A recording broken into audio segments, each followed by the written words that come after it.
Hey there, this is Wendy. So excited you're here with me today. If you want information about anything I'm going to show you today, you can check it out over on my blog, and I'm going to have more tips and tricks for you on organization of your inks there. But I thought I would do a quick video showing you my ink storage, how I organize it, why it's organized that way, and then we will get into talking about some ink stuff through this video. So let me get you all set up so that you can see what I'm talking about and why I store my ink pads the way that I do. Okay, so these storage cabinets are from a company called Stampin' Storage. Now, mine are currently just left in the color that they come in. However, you can paint these storage cabinets any color you want. I might paint mine white to match my IKEA unit, but for now I just wanted to get them in here. Eventually these will all be in a calyx unit, and that is the benefit with Stampin' Storage, is that these are made to fit inside of an IKEA calyx unit if you choose to purchase them for that size, and they'll slide right in perfectly. Unfortunately, when I'm filming this video, IKEA is closed, so I'm unable to do that, but for now they're sitting here very nicely stacked. So I got a few questions about my ink storage, and I thought I would just do an entire video showing it to you and explaining to you how I organize my inks. I organize my inks in rainbow order, so they are not separated into color family. So Stampin' Up! Has different color families. They have a Brights family, Regals, neutrals, and subtles. My paper is organized that way, which is kind of interesting. However, my ink pads are not. So I started with the darkest ink over here that's a red, Mary Merlot, Cherry Cobbler, Real Red, Poppy Parade, and then I go into my oranges, and Cajun Craze is kind of a rusted color, and then that goes from there into my oranges, into my yellows, to my greens, and then into my blues, purples, pinks, and finally grays and browns. And then you notice I have this grouping over here that doesn't fall into this category. That's because these are the in colors. So every year Stampin' Up! Releases 5 colors that we get to use for 2 years. So this year, the colors that will go out in 2020 are Lovely Lipstick, Pineapple Punch, Call Me Clover, Blueberry Bushel, and Grapefruit Grove. These 5 here. They will retire, and we'll get 5 new colors. So I've left these separate. I don't know if it'll stay that way, but for now, that's how I've done it. Over here, I have my Memento Tuxedo Black ink, and this is ink that is good for coloring with alcohol-based markers. So I keep this separate. I also keep my StazOn ink. Let's see if I can grab it here. StazOn ink, which is pigment ink, and this is good for watercoloring or using any other sort of wet medium. If you stamp in this ink, it will not run.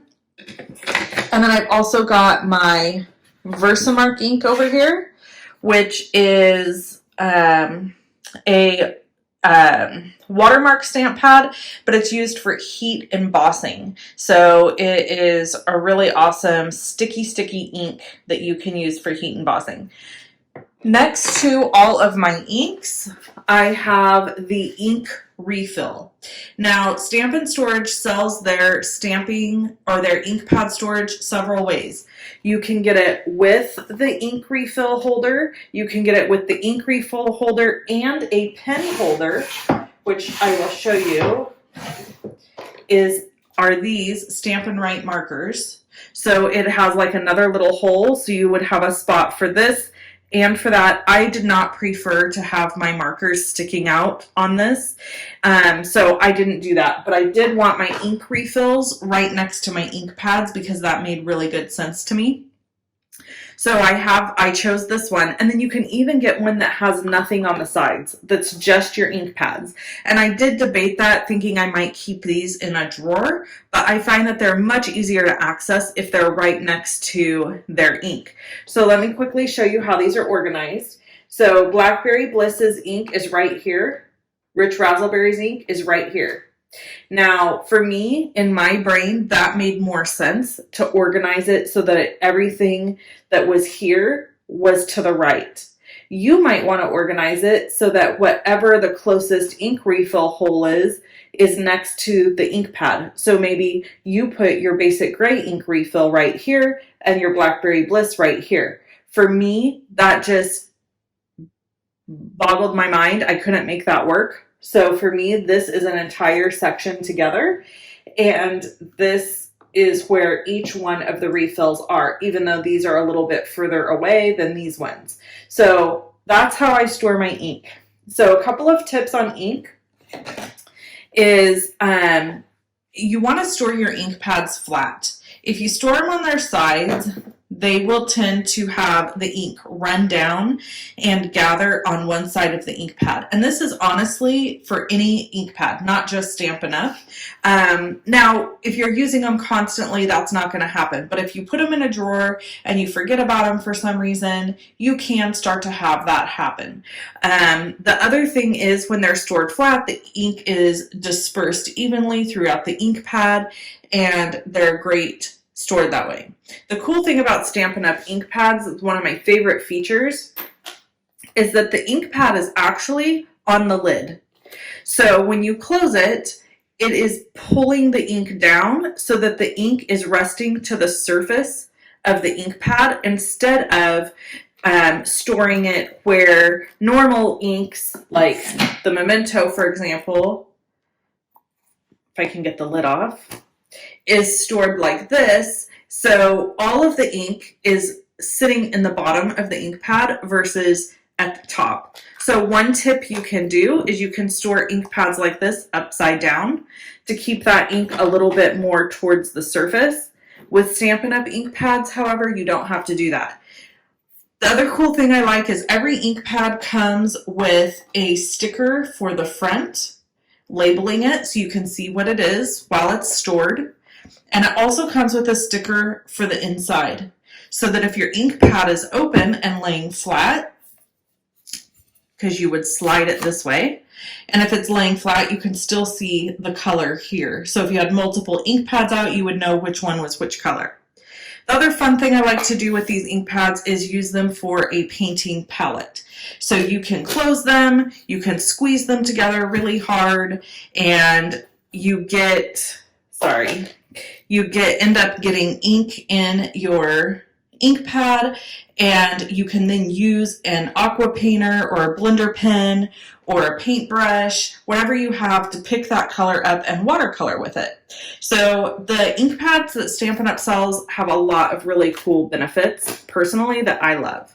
So that is how I store my ink pads. That's the color scheme I've chosen is to do it by rainbow order versus color family order. The storage is from Stampin' Storage. I've linked to everything below. So if you want to try out some Stampin' Up! Inks, there's a link below, ink refills below, and there's a link to this storage below also.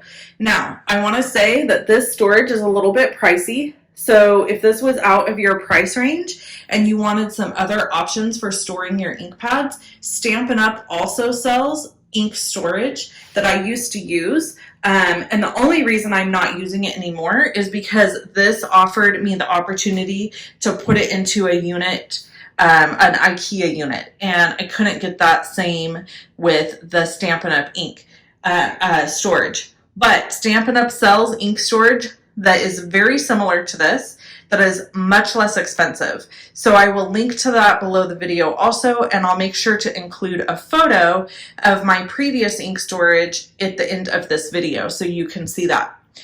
So let's say both of those options are a little too pricey for you. Another great thing that you can do if you're just wanting to, sorry, I'm kind of shaking the table here. If you're wanting to find a way to store your inks, is you can literally just stack them. So these have a cool little feature where there's little bitty feet on the bottom of the ink pads. And the top of the ink pads have these little bitty divots. So when you stack them together, they actually lock in place. Now, the one thing I will tell you is when you get a brand new ink pad, on the bottom of it is a sticker. And this is the sticker. And if you peel this sticker off, these will actually stack much, much better. So I just recommend taking everything off the bottom of the ink pad when you get it, and then you could stack them together. You could stack them together anywhere and they will stay put. They're pretty secure. Obviously, if a kid comes running along and slams into them, they're probably going to fall. But this is a really nice option too if you don't have the funds to store them in any other way. That is why Stampin' Up! Made them this way, so that they would interlock and they would stack very, very nicely. So I do have some ink pads stored in a drawer here, just separately, that are kind of backup ink pads that for whatever reason I've ended up with extras of. So I just have my extras stored away in a drawer. So that is everything I can think of about ink storage and Stampin' Up! Inks. And I just got several questions based on my last video, so I wanted to go ahead and show you my storage. Isn't it pretty? I could just look at it all day long. Thanks for tuning in, and if you have any questions, drop them in the comments below. Bye-bye.